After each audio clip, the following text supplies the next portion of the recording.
2025 का विधानसभा का चुनाव है, उसको लड़ना है और अपनी ताकत जो बनी है उस ताकत के आधार पर बिहार में ऐसी सरकार बनानी है जिसमें बिहार किसी भी देश के जो हमारे अन्य राज्य हैं उससे किसी मायने में कम न रहे। भाई अंग्रेज के टाइम में आप लाठी चलाते थे, आप गोली चलाते थे, अब देश आज़ाद हो गया है।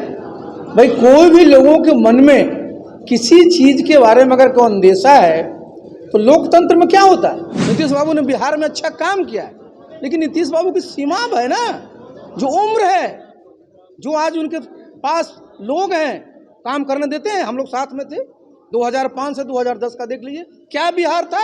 नमस्कार, आप देख रहे हैं फर्स्ट लुक बिहार। मैं हूं आपके साथ चंचल चौधरी। मुजफ्फरपुर के बीबीगंज रोड स्थित राजलक्ष्मी विवाह भवन में आशा पार्टी का उत्तर बिहार राज्य स्तरीय जिला सम्मेलन का आयोजन किया गया। इस जिला सम्मेलन आयोजन में आशा पार्टी के अध्यक्ष आरसीपी सिंह, प्रदेश अध्यक्ष प्रीतम सिंह, अति पिछड़ा प्रकोष्ठ अध्यक्ष शत्रुघ्न सहनी, प्रदेश उपाध्यक्ष बिशन सिंह बिट्टू, राष्ट्रीय महासचिव के साथ अन्य कार्यकर्ता भी मौजूद रहे।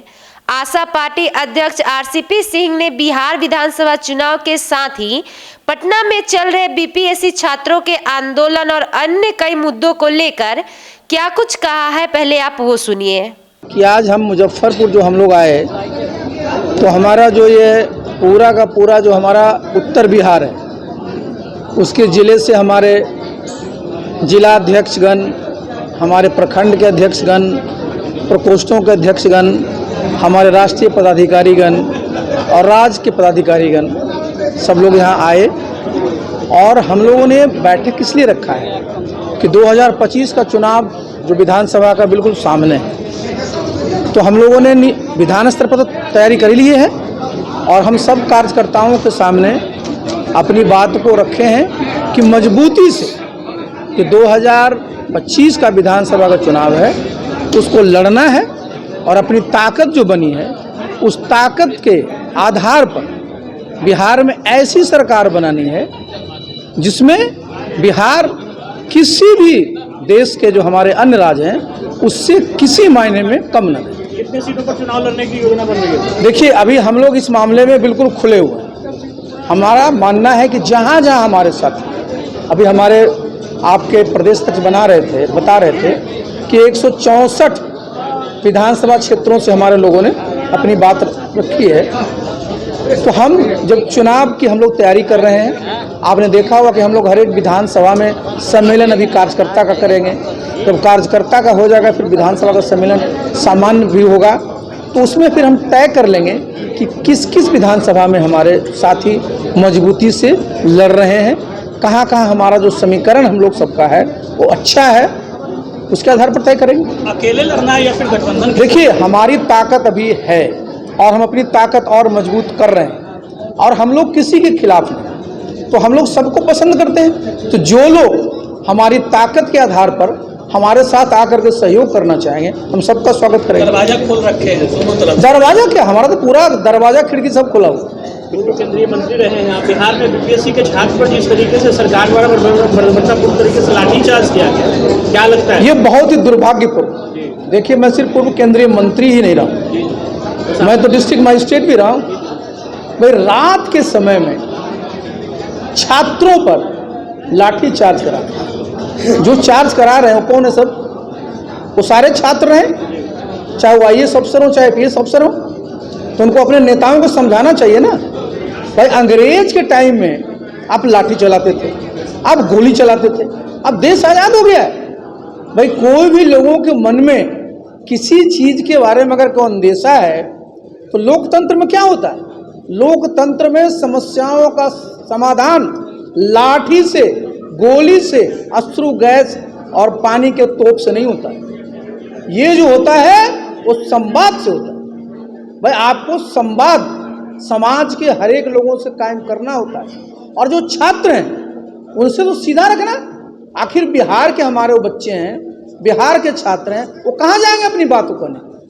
और आप बताइए, भाई जो बीपीएससी है वो अपने आप में एक ऑटोनोमस संस्था है, तो भाई उनके जो भी अध्यक्ष हैं उनको तो जो छात्र लोग कोई बात रखना चाहते हैं सुनना चाहिए ना, और सरकार को अपनी तरफ से भाई इस मामले में इतनी अनदेखी नहीं करनी चाहिए। आपको जो भी निर्णय लेना है, मैं ये नहीं कहूँगा क्या निर्णय लें, लेकिन जो भी निर्णय लेना है उन छात्रों को बुला करके सुनिए, बात करिए, और ऐसा होना चाहिए जिसमें सबका विन विन सिचुएशन है। एग्जाम होनी चाहिए। अब ये मैं कैसे कर सकता हूँ, क्योंकि मैं तो दोनों पक्ष देखा नहीं।